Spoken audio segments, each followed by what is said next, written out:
Welcome to a new edition of the Neon Jazz interview series with Pittsburgh-based jazz drummer and producer Reid Hoyson. He reached out to the show via snail mail with his 2021 CD Strollin, done with Tony Monaco and Hendrik Meurkens. It's a wonderful listen, and I had to know more. He opened up about his life in music, his life as a producer, surviving a pandemic, and so much more. Get to know him and enjoy. How you doing? I'm good. How are you? Hey, I'm good. Hey, thanks for sending over all the music. Hope you enjoy it. Yeah, I do. Absolutely. And thanks for taking a minute out for Neon Jazz today. I appreciate it. No problem. First and foremost, I really, really enjoy Strollin. I mean, what a wonderful lineup of cats and what a great album to listen to. Yeah, that turned out to be really nice. Usually what I do is just, have people bring some tunes to play and then see what we end up with. And as it turned out, the type of tunes, the tempo of the tunes, it was, I was saying, no, this is really very listenable. And we thought, the title ought to be Strollin' because it's a nice, easy thing. It's just like as if you would be strolling. That's the way that the title became, after we got listening to the whole thing. Well, it's a unique trio of instruments you don't hear all the time with the organ and the harmonica and drums. It's a great mixture of sound. Yep, and then add Mark Lucas on guitar, and it worked out great. So it comes out during a global pandemic. Talk to me a little bit about releasing music, especially now on the heels of not being able to perform live. We just decided that we just have to keep going, and so I did some recording. A lot of recording in the past year. I had actually 3 projects going. I just thought that we should just keep at it and just see what happens. And so most there are recordings out there. People are putting things out. The way this goes, the way I've been doing it is actually these aren't really performing groups. It's just a bunch of people that get together and play some music that they like to play. Not so much with the idea of going out and performing it. Everybody's got different things to do, but that certainly would be something we could do in the future. Things are starting to open up now. So this is your own production company that's putting this out, correct? Yeah, I started doing this in 1998. My friend at Audible Images Studio, Jay Depp, we kind of hooked up and sort of developed a nice system of recording and producing. He's invaluable to me, and he does all the recording at Manchester Craftsman Guild, which brings in different jazz people. For years he said, "Hey, what we ought to do? We ought to do a project with my friend Hendrik Meurkens," and that's how we got Hendrik. And then Richie Cole moved to Pittsburgh, and became friends with him and recorded 3 CDs with him. And that's where Tony Monaco came in, because Richie's friend Jim Wadsworth, the promoter, said, you ought to work with Tony. So we got a project together with Tony, and then again with Tony and Hendrik. So I did actually 2 projects with Tony Monaco, which was just so much fun. So how did all this begin for you? Are you originally from Pittsburgh? Yeah, originally from Pittsburgh. Been playing all kinds of different things in this city. Worked with with Jimmy Beaumont and the Skyliners, doo-wop groups, and various jazz groups. So I pretty much I worked in the day. Didn't do a whole lot of traveling, as some people do. So but then on the back end of it, you could save a little bit of money and do some projects later on in life. So I guess there's 2 ways to really skin the cat. So we're having fun now. I've been retired, and I've got a couple more. I have another one with Hendrik coming up with David Berkman, a piano player, and Rufus Reid, which is very nice. So I'm looking forward to putting that together. But you have to space everything out, you know. So Everything costs money. Yeah, it certainly does. So if we go back in time here, what was one of the first live jazz shows that you ever saw that really inspired you and made you want to get into music? Oh, geez. Well, you know, when I was in high school, it was, of course, the Buddy Rich Band. And then, but I also, I saw Chick Corea at Carnegie Mellon University, which was great. So I kind of always wanted to do this, you know. I was kind of born with it. I really had a fascination with Latin music. And, but then what really also, there was in Pittsburgh, Walt Harper had a club. We worked upstairs, and he would bring in everybody. So it was just so nice to see, you know, Joe Williams and Ahmad Jamal and all these people. Nancy Wilson. It was just great. Makes you realize, you know, makes you understand what people are out there doing and how good they are and how you should try to emulate them, I guess you would say, or play up to their standards. Did you always want to be a musician? Did you ever have any other dreams, or was this your pursuit? Oh yeah, no. I mean, I always wanted to be a musician, but then you know, economics forced me to work in the day rather than go. You know, I got married, and rather than go out on the road, I chose to stay in Pittsburgh, work, and just do what was ever available in the city. And it was fine. There's a lot of good music here. Was certainly a lot more than there is now, but you know, there's a lot happening.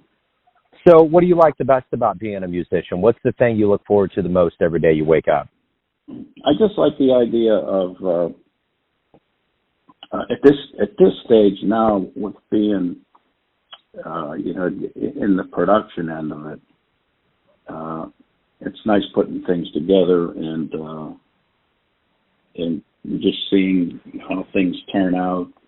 Everybody has something different to offer, and if you have a good system, you can just bring people into the system and turn them loose, which is what I've always liked to do.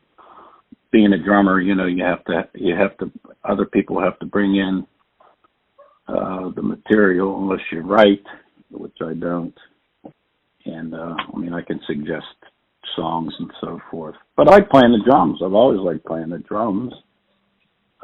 It's something that I enjoy. I play them every day if I can, and it's nice. Now I like a lot of Brazilian music. I think that's fascinating. And with Hendrik, he's a big Brazilian player, so that's really fun. Did a lot of salsa, but I enjoy the Brazilian, the samba, a lot. It's very, very challenging to play. When we do return, when things start opening back up, how do you see your year unfolding as far as maybe doing live gigs or seeing how Pittsburgh might wake up? How do you see this kind of unfolding? I mean, things are happening. The vaccinations are happening. I know in Kansas City things are waking up, but how do you see things kind of unfolding? I think you're right there. Things are opening up. There's some different summer things that'll open up outside. There's a club in Pittsburgh that opened right before the pandemic called Con Alma, and geez, they've done just an amazing job of being able to stay open.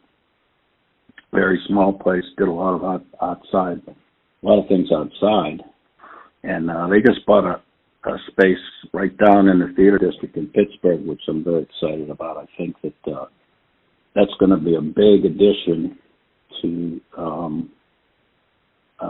what's going on, because they really do it right, and they're very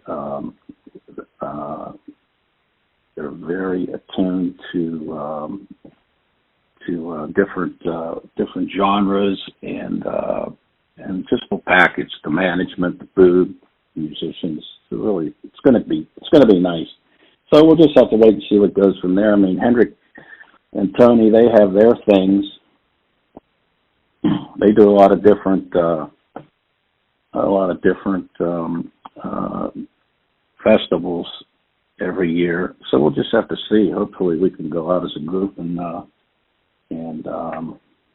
do some performing. It would be nice. Things have changed, though. Like nighttime in Cleveland closed. There's a lot of places that have closed, so I think it's going to have to wait and see what develops. So when we do get back, when musicians and fans return, what do you hope we realize about the power of live music and community when we get back together? Well, I mean, it's certainly very important. There's so much time is spent, with earphones. I don't think people really realize that every time a group of musicians get together, it's totally different.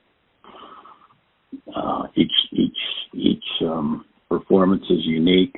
That's what I think we've kind of gotten away from, and so I think it would be. I'm hoping that there's going to be an energy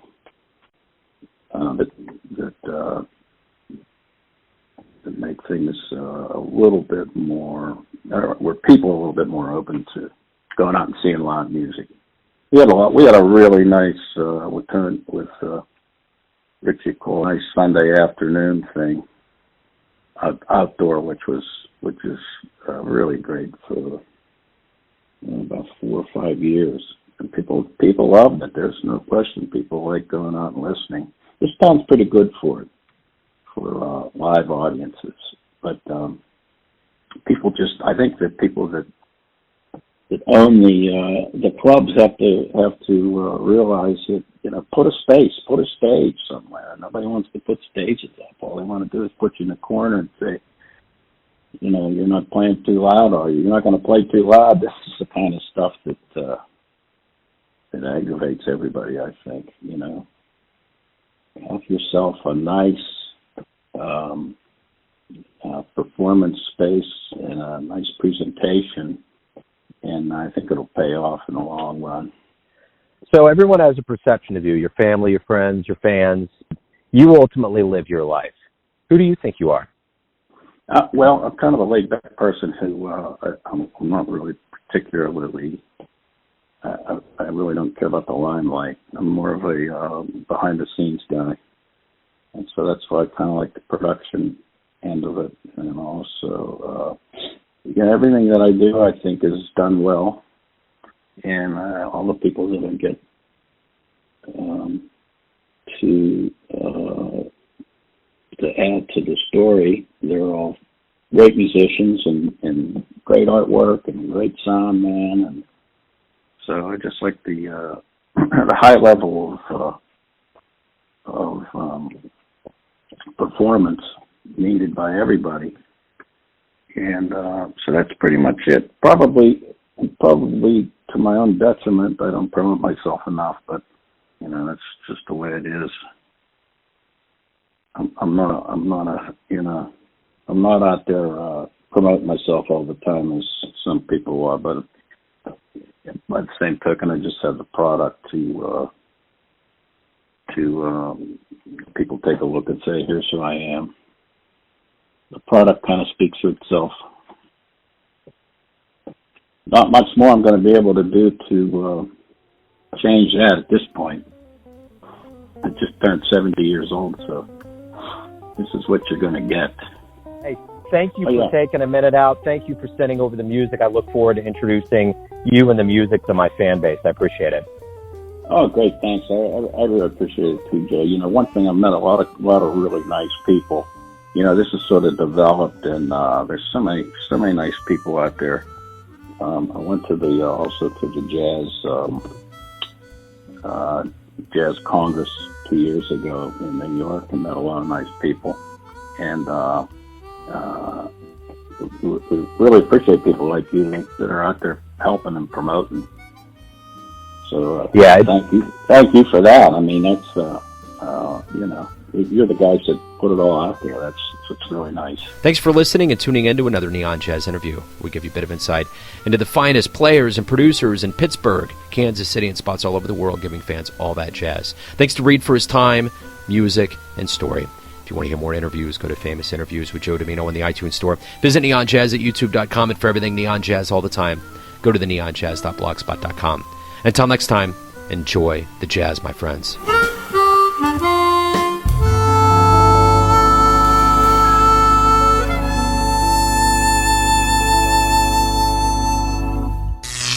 Neon Jazz.